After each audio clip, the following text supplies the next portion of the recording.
When I was looking to buy the Ronin-S, I ran across the Tilta G2X gimbal as well, but unfortunately there weren't very many reviews on the Tilta, and there were a lot of propaganda videos and reviews on the Ronin-S. I mean, we all know that some of these bigger companies hand out these gimbals to YouTubers, and YouTubers are sometimes influenced because all they say is fantastic things about the products that they get. But anyway, in November of 2018, around Thanksgiving, I was just perusing the internet, and I came across Tilta's website. They were selling the G2X at a discount, and the discount also included their new follow focus system, the Nucleus-N, N as in Nancy or Nebraska or Nantucket.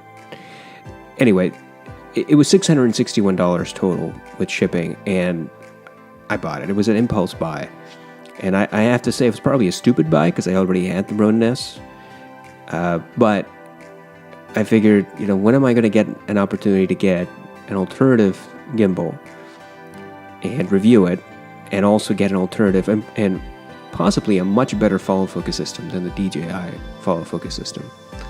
And as you'll see, I'll explain why it's probably better, although we're not going to review any of this today. We're just going to unbox some of this stuff. So when I got this package, I was a little disappointed opening it because I was having a hard time opening it. And my dog back there, my other dog, could have applied some assistance with her very sharp claws. Unfortunately, she saw fit to just sit there and watch me struggle.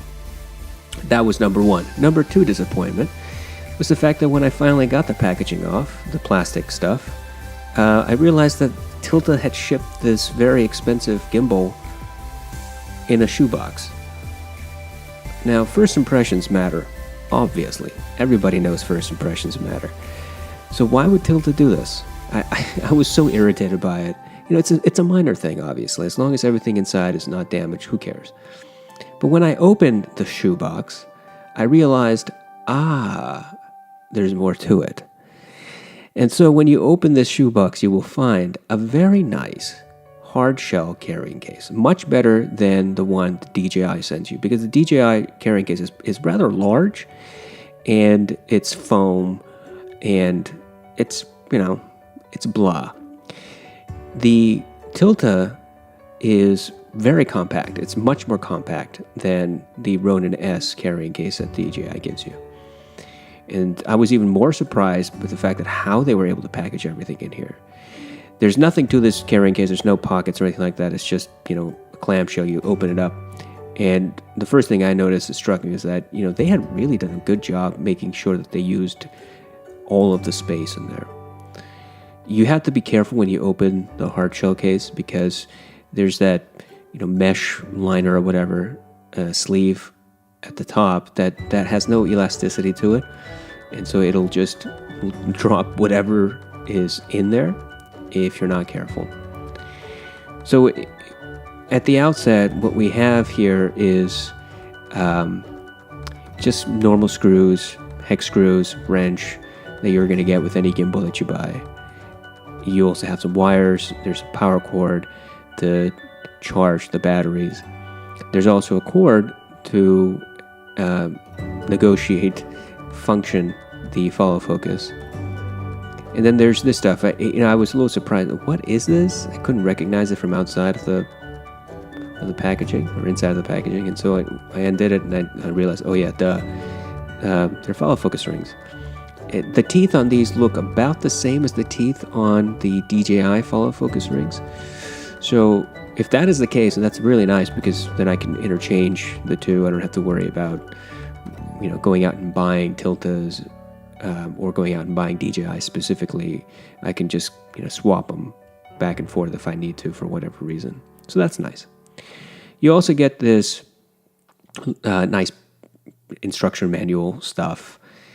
And remember when I, a moments ago, told you that the Nucleus-N is probably a better follow focus system than the DJI follow focus system? Well, that's because the Nucleus-N was designed to work with both the G2X, Tilta's gimbal, and DJI's gimbal. In fact, that struck me as I was looking at this. I thought, that gimbal looks familiar. it suddenly struck me, oh, yeah, okay.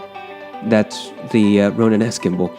And so I'm pretty stoked about that. The fact that I don't have to use DJI's follow focus system if I don't want to. If I find that the Tilta's is better, I can just hot swap and put theirs on and use it that way. And I think that's kind of cool. The ability that Tilta gives you, that you can use their product with other gimbals. And I suspect you could probably find a way to mount it on any other gimbal, not just DJI's gimbal. So that's really, really cool. Other than that, you get the warranty cards and an instruction manual for the gimbal itself, which I'm not going to look at right now.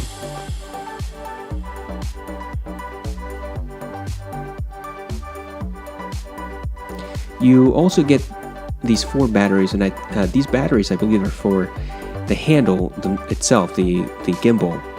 Unlike the Ronin-s, which has a built-in rechargeable battery system, the Tilta requires you to recharge these batteries. I mean, you can plug in the gimbal itself into a socket with the batteries in. It's not an issue, but they're replaceable batteries, which is good in the sense that if for whatever reason the battery drains real quick, or you have a bad battery, or you use your gimbal so often that the battery life is not what it used to be, which tends to happen, then you can swap them out, which I think is pretty smart. I also understand why DJI kept theirs internal and not interchangeable. So there's a give and take in both. With DJI's, look, it's all integrated, and if anything goes wrong, you can just send it into DJI and they'll fix it for you if it's still within warranty.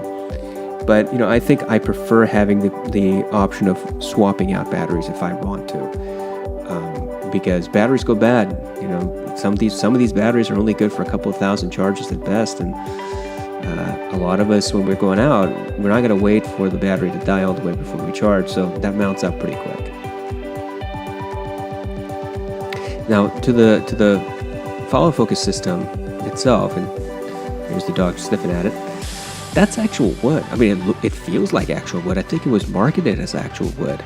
And boy, does that wheel turn smooth. It is really, really smooth. I was surprised that it was that smooth. There are also hard stops on this, so it's not like it keeps going and going and going like the DJI follow focus knob on their Ronin-s. That thing is just going to go because it's electronic. This actually has hard stops to it. This also has several buttons, one obviously for record or stop. There's some other functions to it. You can mark the side of the wheel for more accurate positioning. If you want to do rack focusing, then you'll know exactly where to go. So I think this is it's a really well-made wheel. Really, really well-made. The motor itself is smaller than the DJI Ronin-s motor. And it'll be interesting to see if it has the same amount of torque as the Ronin-s motor.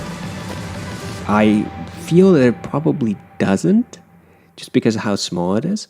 But it could also be that the Ronin-s is just bigger because it's bigger. And they produce the same amount of torque and power. One of the things I noticed is that there seems to be like kind of a manufacturer's fault here. There's this rubber cover over the charging port and the connection port there, and it's not fully cut out. It's not a big deal at all. I mean, it's not going to cause any issues, but it's clear that there's some manufacturing defect here. It will not in any way affect this gimbal or the follow focus, but I just wanted to point that out. All of this is metal. Like it's probably aluminum, but the motor is made out of aluminum. The focus wheel is wood and aluminum and some plastic, where you would think there needs to be plastic. There's also the 15 millimeter rod, as well as the base plate that they give you. With DJI, you have to buy those things separately. They don't give you that stuff with their follow focus. So I feel as if that's kind of they're cheating you on some of the accessories. Tilta also gave you a very nice tiny screwdriver, and I fiddled with that thing, and no, it's solid. It's a pretty nice screwdriver.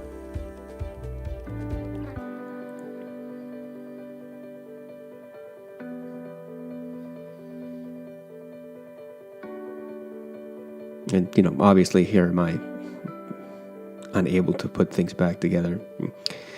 One of the things that I kind of have a gripe about this carrying case is that the foam is so tight that taking things out is a little difficult. Like I had with this handle, like I was struggling. I was really trying every which way to try to get this thing out, and it was fighting me.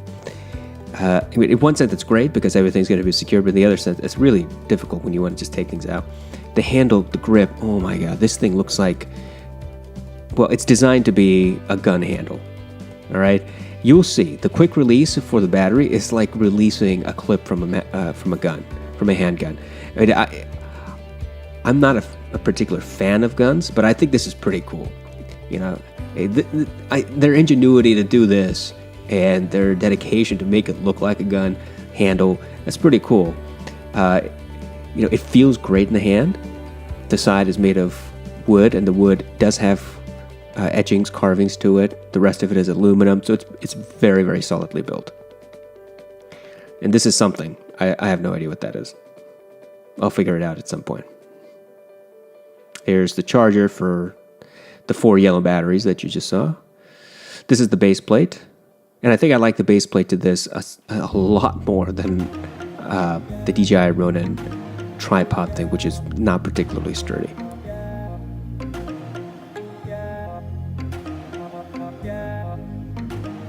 So ultimately, I think that this is going to be a pretty good gimbal. My hypothesis, my idea really, is to mount the BMPCC 4K Blackmagic Pocket Cinema Camera 4K that is now being repaired, and I will finally be able to use it because I haven't been able to use it since I got it, and mount it on this. And I think it'll be a very good combination because the 4K camera is a little bit lighter than my rig for the Sony or the XH1. And I think trying to keep it as light as possible and as small as possible is probably going to work out real well. So I'm looking forward to doing that review.